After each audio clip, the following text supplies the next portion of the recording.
So the buyer broker commission can no longer be posted on MLS, that's the multiple listing service.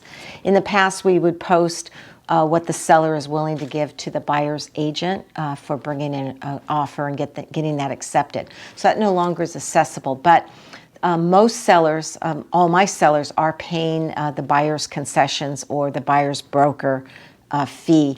And so I put on MLS that the seller is willing to pay buyer concessions.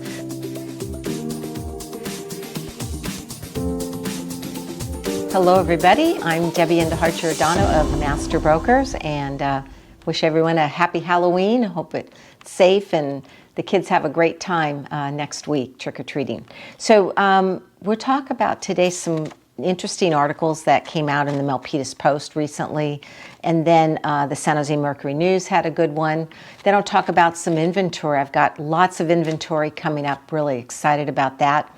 And then I'll close with letting you know about Weller Ranch in Milpitas, that area. Well, it's Weller Ranch, Scott Creek Highlands is actually the area. And I can talk about the added value that that community has to Milpitas.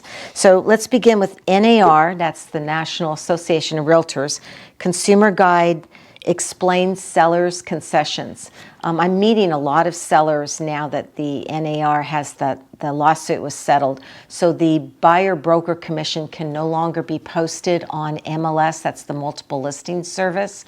In the past, we would post what the seller is willing to give to the buyer's agent for bringing in an offer and getting that accepted. So that no longer is accessible. But most sellers, all my sellers, are paying the buyer's concessions or the buyer's broker fee. And so I put on MLS that the seller is willing to pay buyer concessions. So that satisfies the law requirement that an MLS is not posted with a percentage, but the seller is willing to give a concession to the buyer's agent for their commission. If they don't, then the buyer would have to, they sign a buyer broker agreement with that agent, and the buyer may be on the hook to pay the buyer's agent. So it's a win-win anyway. If the buying agent gets paid through the buyer, it will just probably reduce the amount of costs that they're able to afford to purchase the property. So at the end result, all my sellers are paying that commission. It works out very, very well, and they get multiple offers. So let's also talk about, it was a great article in the Milpitas Post, and the title is when to bring in a professional organizer. And I just met a seller yesterday that I listed their home. We'll talk about that new listing. It's in the Pines. The mother had recently passed away, so there's a lot of stuff in the property. I recommended that they go through it and kind of figure out what they want in terms of memoirs and get those out to the family. And then I have a hauler that comes in, and within a day or two, they just sweep everything away and haul it all away. I think he does some resale on some of those furniture and those kind of things, so it can be recycled through. But it's pretty difficult to do garage sales now or estate sales.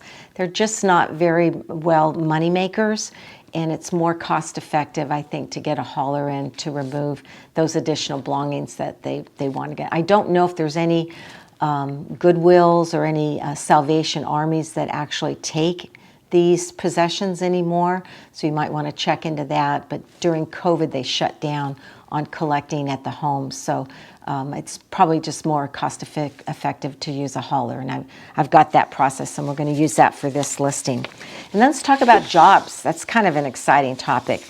The San Jose Mercury News had on October 19th a good month for the Bay Area. Listen to this. Almost 7,000 jobs were added in September. That's nearly half of the employment gains in the state. So right here in the Bay Area, you know, we've been talking the last few years about a lot of sellers relocating out of California, going to cheaper areas to live in the United States. So that mass exodus has continued to take place, but we're seeing a continued influx of new employees here that are going to seek homes and need homes. They've got good down payments. A lot of them work for high-tech companies. They've got bonuses, they've got stock, and they're able to have a great downswing. I'm seeing offers 40 to 50% cash down on properties that they purchase, and they're well qualified, especially at the $2 million mark, which is about the average home price right here in Milpitas. So don't dismay if you do think about selling your home. There are plenty of buyers out there looking to buy. So let's talk about some new inventory. So I just listed 168 Woodland Way in Milpitas. That's in the Pines. It's a 5-bedroom, 2.5 bath, about 24 square feet. It's got some remodeling, upgraded windows, low maintenance yard. What's really cool about this house is the backyard, and I can't wait to see the videos online. It's a very private backyard. It's super large. The lot size is 6,496 square feet, and the backyard is very, very big and spacious, and it's all low maintenance with decking and cement work. It's very attractive. So we're getting that prepped and ready to go. The price point on that will be $1,698,888, and I'll let you know when the open house will be for that property. And then I've got a fixer-upper coming up. Don't know exactly when, but it's in the Sunny Hills area. It's a large 6-bedroom, 3-bath, about 1,962 square feet. It's going to need everything redone. We'll talk about that as that steps through. And then in Parktown, I have a 4-bedroom, 2-bath, about 1,652 square feet. It's a single-story home.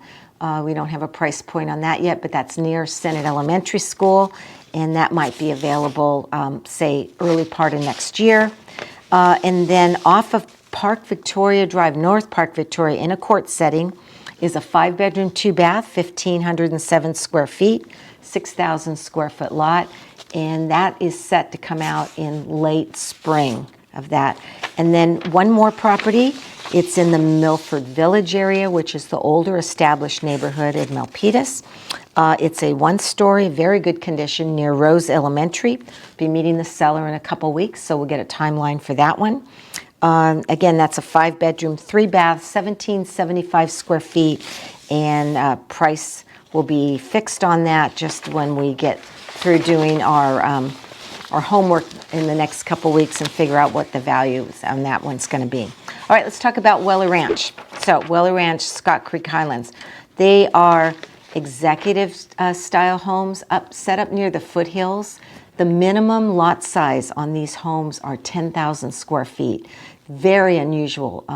Those were built back in, I'd say about the middle 1980s. We don't see any homes of 10,000 square feet that are being built anymore. So it's very unique. Most have 3-car garages. They are spacious, anywhere from minimum of 2,200 square feet up to about 3,300 square feet. So beautiful, beautiful homes. They're built by Chappelle, that's the Weller Ranch. And then the Scott Creek Highlands is built by Standard Pacific. And they're very unique properties.